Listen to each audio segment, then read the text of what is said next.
ఈరోజు మన ప్రపంచంలో ఒక ప్రవచనపూర్వకమైన మార్పు జరుగుతోంది. ఎంత వేగంగా అంటే దేవుణ్ణి నమ్మని వారు కూడా ఈ మార్పును చూసి భయపడుతున్నారు. మానవ చరిత్రలో మొట్టమొదటిసారిగా టెక్నాలజీ కేవలం అభివృద్ధి చెందడం లేదు, అది మన నియంత్రణ దాటిపోయి దూసుకుపోతోంది. ఆర్టిఫిషియల్ ఇంటెలిజెన్స్ ఇప్పుడు సొంతంగా ఆలోచిస్తోంది, రాస్తోంది, సృష్టిస్తోంది, తీర్పు తీరుస్తోంది. మనిషి సామర్థ్యానికి మించిన స్థాయిలో తనను తాను మెరుగుపరుచుకుంటోంది. సంగమా, బైబిల్లోని ప్రకటన గ్రంథం 13వ అధ్యాయం నెరవేరడానికి కావలసిన టెక్నాలజీ కళ్లెదుట కనిపిస్తున్న మొట్టమొదటి తరం మనదే. ఇది నమ్మడానికి కష్టంగా ఉన్నా ఇది నిజం. ప్రపంచ కుబేరుడైన ఎలాన్ మస్క్ ఈ మధ్య ఒక మాటన్నాడు. మనం ఎంత వేగంగా ముందుకు వెళుతున్నామంటే భవిష్యత్తులో మనిషి పనిచేయాల్సిన అవసరం ఉండదు మరియు డబ్బుకు ఎలాంటి విలువ ఉండదు అని చెప్పాడు.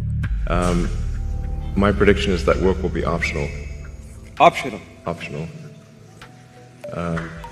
So we'll take that. Currency కనుమరుగైపోతుంది. ఏఐ మరియు హ్యూమనాయిడ్ రోబోట్స్ సమస్తాన్ని పాలిస్తాయని లోకం చెబుతోంది. దశాబ్దాలుగా క్రైస్తవులు ఒక విషయం గురించి ఎంతో ఆలోచించారు. ఒకే ఒక గ్లోబల్ సిస్టమ్ ప్రపంచంలో జరిగే ప్రతి లావాదేవీని ఎలా పర్యవేక్షించగలదు? ప్రాణం లేని ఒక ప్రతిమ, ఒక విగ్రహం ఎలా మాట్లాడగలదు? భూమి మీద ఉన్న ప్రతి ఒక్కరిని ఎలా ఆజ్ఞాపించగలదు? దానికి సమాధానం ఇప్పుడు మనకు దొరికింది. అదే ఆర్టిఫిషియల్ ఇంటెలిజెన్స్, ఏఐ. ఏఐ అనేది మనిషి సృష్టించిన మొట్టమొదటి ప్రాణం ఉన్నట్లు ప్రవర్తించే యంత్రం. అది మాట్లాడుతోంది, మనుషుల ముఖాలను గుర్తిస్తోంది, మన ప్రవర్తనను పసిగడుతోంది. దానికి నిద్రలేదు, దానికి అలసట లేదు, మరియు దానికి జాలి, దయ అంతకంటే లేదు. ప్రకటన గ్రంథం కేవలం ఒక మనిషి గురించి మాత్రమే హెచ్చరించడం లేదు, ఒక ప్రతిమ గురించి హెచ్చరిస్తోంది. ఆ మృగము యొక్క ప్రతిమ మాట్లాడునట్లును, ఆ ప్రతిమకు నమస్కారము చెయ్యని వారిని చంపించినట్లును దానికి ప్రాణము ఇయ్యబడిను అని బైబిల్ చెబుతోంది. ఒకప్పుడు ఈ మాటలు చదివి ప్రాణం లేని వస్తువు ఎలా ఆజ్ఞాపిస్తుంది అని పండితులు ఆశ్చర్యపోయారు. కానీ నేడు deep fake holograms, self learning neural networks మరియు రియల్ టైమ్ గ్లోబల్ సర్వేలెన్స్ ద్వారా లోకం ఆ ప్రతిమను ఇప్పటికే సృష్టించేసింది. చరిత్రలో మరో ఏ తరంలోనూ సాధ్యపడని ఈ ప్రవచనం ఖచ్చితంగా ఇప్పుడు నెరవేరుతోంది. కాని ఏఐ అనేది ఈ కథలో ఒక భాగం మాత్రమే. ఈ ప్రవచనాల నెరవేర్పులో రెండవ భాగం క్వాంటం కంప్యూటింగ్. ఇది ఎంత శక్తివంతమైనదంటే భూమి మీద ఉన్న ప్రతి సెక్యూరిటీ సిస్టమ్ను, ప్రతి పాస్వర్డ్ను ఇది సులభంగా బద్దలు కొట్టగలదు. ప్రభుత్వాలు, బ్యాంకులు, మిలిటరీలు, మెడికల్ రికార్డులు అన్నీ దీని గుప్పెట్లోకి వెళ్ళిపోతాయి. ప్రకటన 13వ అధ్యాయం నెరవేరాలంటే ప్రపంచంలో ఉన్న ప్రతి మనిషి కదలికను ఒక్క సెకండ్లో ట్రాక్ చేయగలిగే సిస్టమ్ కావాలి. క్వాంటం కంప్యూటర్లు దానికి సిద్ధంగా ఉన్నాయి. ఏఐ అనేది మెదడైతే క్వాంటం కంప్యూటింగ్ దాని బలం, డిజిటల్ కరెన్సీ దాని ఆయుధం, బయోమెట్రిక్ ఐడి దానికి తాళం చెవి.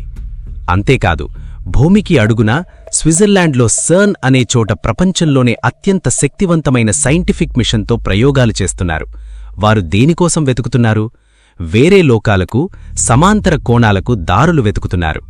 ప్రకటన 9వ అధ్యాయం దీని గురించే హెచ్చరించింది. ఆకాశం నుండి ఒక నక్షత్రం రాలుతుందని, అగాధం యొక్క తాళపు చెవిదానికి ఇవ్వబడుతుందని, ఎన్నో వేల సంవత్సరాలుగా బంధించబడిన రాక్షస శక్తులు ఆ అగాధం నుండి బయటకు వస్తాయని బైబిల్ చెబుతోంది. మనిషి దేవుడు గీసిన గీతను దాటుతున్నాడు, దానికి తగిన మూల్యం చెల్లించబోతున్నాడు. ఇప్పుడు మృగము యొక్క ముద్ర గురించి మాట్లాడుకుందాం. చాలామంది క్రైస్తవులకు తెలిసిన విషయం ఏమిటంటే ఈ ముద్ర లేకపోతే మనం ఏమీ కొనలేము, అమ్మలేము అని. కాని ఆ ముద్ర ఎందుకు ఒక మనిషిని శాశ్వతంగా నరకానికి తీసుకువెళుతుందో చాలామంది గ్రహించరు. వినండి, దేవుడు ఒక మనిషిని కేవలం ఒక టెక్నాలజీ వాడినందుకో, ఒక మైక్రోచిప్ వేసుకున్నందుకో శిక్షించడు. ఆ ముద్ర ఒక మనిషిని ఎందుకు నరకానికి పంపుతుందంటే అది ఒక ఆరాధనకు గుర్తు. ప్రకటన గ్రంథం స్పష్టంగా చెబుతోంది, ఆ ముద్ర తీసుకున్నవారు ఆ మృగాన్ని ఆరాధిస్తారు. ఆ ముద్రను నిరాకరించినవారు క్రీస్తును ఆరాధిస్తారు కాబట్టి దాన్ని నిరాకరిస్తారు. ఈ ముద్ర కేవలం ఒక డిజిటల్ ఐడెంటిఫికేషన్ కాదు, అది సాతానుకు దాసోహం అనడానికి ఒక ఆధ్యాత్మిక ప్రమాణం. ఆ ముద్ర తీసుకోవడమంటే యేసుక్రీస్తును కాదని ఆ అంత్యక్రీస్తును నీ యజమానిగా, నీ దేవుడిగా అంగీకరించడమే.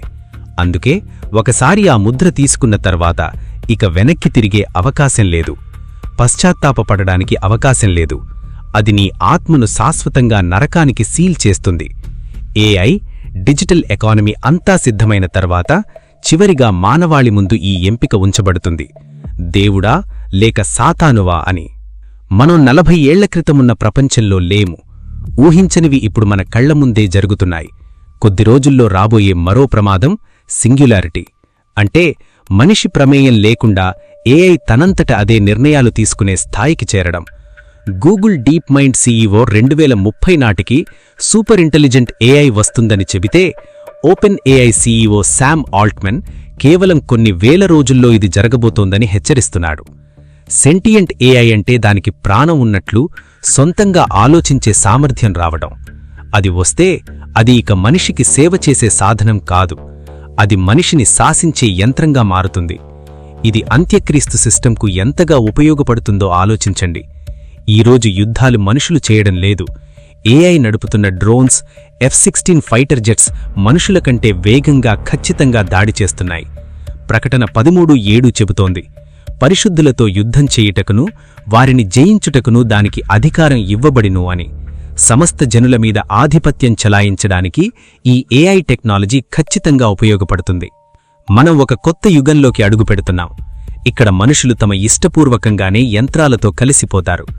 ఎలాన్ మస్క్ యొక్క న్యూరాలింక్ లాంటి కంపెనీలు మనిషి మెదడును నేరుగా ఇంటర్నెట్తో అనుసంధానం చేయాలని చూస్తున్నాయి.